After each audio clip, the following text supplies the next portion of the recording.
Welcome to Diaspora Scholars TV. We are in Iowa City. This is again another opportunity to meet scholars in the US. So we are having David Lomoywara. Yeah. I wanted to make sure I say it right. So it's a pleasure to meet you. I mean, I'm excited to meet you. You know, Rokwaro Minor. Yes. Who's at Indiana University told me about you. Yeah. You guys went to SIU together. Yes, yeah, sure. Okay. So thank you. First of all, welcome to Iowa City. Thank you so much. This is where we are, and the way you said, my name is David Lomoywara, and my friend called Franklin Matanji likes to say that's the only Pokotin in this place. David Lomoywara. Lomoywara. Yeah. You say you could be the only Pokot in Iowa City. In Iowa City. Yeah. Just kidding. We'll find out if you are watching and you are Pokot and you are in the US, particularly studying journalism. We are everywhere in the US. So particularly studying journalism. Yeah. Let us be able to know, because again, we want to be able to promote scholars like David, because this is what we do on this show, and as well as other initiatives. Yes. We wanted to trace your journey, before even USIU, growing up. Where were you born? How did you live? Your homeland. All the way now to the US. It's a long journey, right? Okay. Yeah, sure. So if I can go back to where I was born, I can specifically mention West Pokot. That is where I'm from, West Pokot County. Yeah. And I grew up in a small village called Sioi. It's in West Pokot. It's not far from our city. It's called Kapenguria town. Such a small city in West Pokot. So that's where I grew up. I went to school in Sioi Primary School. Sioi Primary, and then I also went to another primary called Kaibos, which is within a close proximity with Sioi Primary. So that's where I did my KCP in Kaibos Primary. And then later on I joined Ortum High School. You went to Ortum High School? Yeah.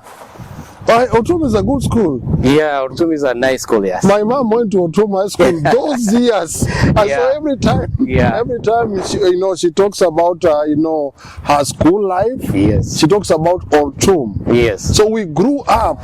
People like calling it Autumn. So yes. Ortum. People call it Ortum. Ortum, and then some people even tend to think like it's in Nyanza, but it's not in Nyanza, it's in Turkana area. No, it's in West Pokot. Ortum. Oh yeah, it's West Pokot, not Turkana. No, it's not far from the border of West Pokot and Turkana. Yes.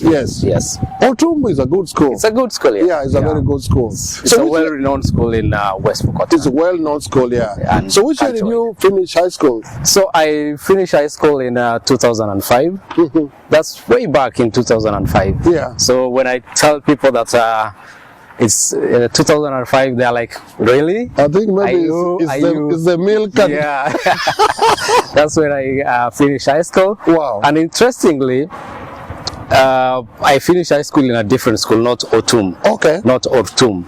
So I went to a very small village called TamKal, which is in West Pokot. It's called, people like calling it Muino. And that's where I went to finish my high school. So I registered in that school, KCAC.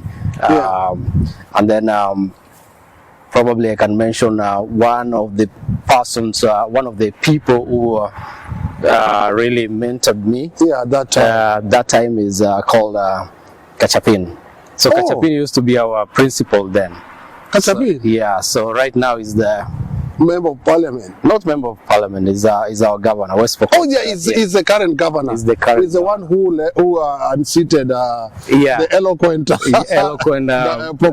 Professor John Lonyangapo. Yeah. Oh, so wow. when we mention Kachapin, Lonyangapo, those are people. They all went to Ortum High School. Yeah. So, but Kachapin was my principal when I was in TamKal Secondary School. So just a small school in Sigor constituency in West Pokot. So Wow. it's some distance from Sigor town. So you trek a distance of around 18 kilometers to TamKal.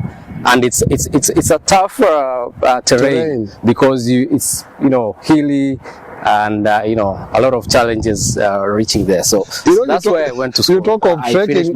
You talk of trekking 18 kilometers, as if everybody can do it. maybe you can just go and you can quickly look at either YouTube or any other place where you can find those places and see how hilly they are. How hilly they are. Yeah. So looks like you've surmounted a lot of challenges as well. Yes. When you were talking, I started wondering, why were you changing schools? So I changed schools a lot because of the challenge of financial constraints. Yeah. So I used to drop from one school, and then because of fees, I could go to another school which is favorable for my family to be able to pay for me. Yeah. And that's how I ended up going to TamKal secondary, because it was somehow cheaper for me and my parents. Wow. Yeah. You're watching Diaspora Scholars TV. This is the story of David. Right now, he's taking a PhD at the University of Iowa, right here in Iowa City. So which PhD are you doing right now? Which area? My area is in journalism and mass communication. That's PhD in journalism and mass communication. But if you narrow down, I'm doing health communication. Oh, okay. So, when people say you're a journalist, it's not necessarily that you're only reporting and writing TV or media. practicing media or but you can also go to the side of research, academia, and all that to be able to do research that are in certain specialties. So for me, I'm into health communication, and I've been mostly looking at misinformation surrounding issues around health. For instance, like the COVID vaccine, for example. COVID vaccine uptake. You can also look at the way misinformation can circulate in different places, and it can affect the way people perceive certain things. So for me, that's what I'm doing, and my research is mostly pegged on looking at the way journalists and local media are, disseminating information that can assist members of the society to change their behaviors. So that's what I'm doing. So you're using health, actually mass communication. Wow. So before you did before this PhD program, did you do a master's? So my master's, I went to USIU. And before that is the United States International University, Nairobi. And that's where I met Rukwaro. Oh, that's where you met Rukwaro Minor. Rukwaro Minor, yes. So we met at USIU when I was doing my master's in communication studies. But before joining that master's program, I'd already done a degree, a bachelor's in journalism at the same university. Oh, okay. Now it makes sense. So you did your bachelor's degree at USIU. And then took some time around from 2012 to 2018, around 5 to 6 years. What were you doing at that time? So that time I went back.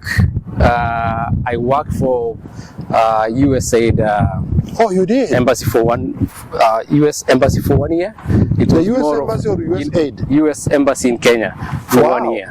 So it was like an internship, an attachment for 1 year. And then after that, I went back to West Pokot, tried to contest as a leader. Wow, at that level, but it never happened. So David Lomoywara. Yeah, it's a long journey. What were you trying to get to Parliament? No, at the local level, Member of County Assembly. MCA, yeah.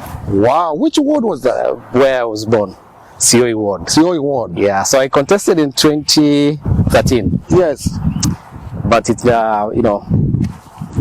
never happened. So and I had to... This is when I normally interrupt my guests every time they pull a shocker. This is the story of David. He says he ran to be an MCA in COE ward. He still has the same ambitions. So right now I can't talk much about that. Yeah, but you're focused on your studies. I'm focused on my studies. So. But I wanted to ask, what were you thinking at that time? What did you want to change in COE ward? So the reason why I went into politics that time is because I really wanted to change the way things are done in my own community. Like? So I wanted to empower more students to continue with their education. Yes. So that was one of my agenda. And development-wise, there were so many things that were, lagging behind. So I wanted to go in as someone who's gone to school, to be able to speak on behalf of my community. But sometimes it's so challenging because when you are educated, people tend to perceive you differently. Yes. So if you go to a society where most people haven't gone to school, so it's so difficult for someone who's gone to school to convince them that you can change the way things and you can represent them in a culture in that level. So that's what happened. When I was around 6 months to the election, so I never got enough time to campaign and tell my people about my agendas. So wow. So that's how it happened, and I did well. So it wasn't that bad, but amazing. I said because things happened.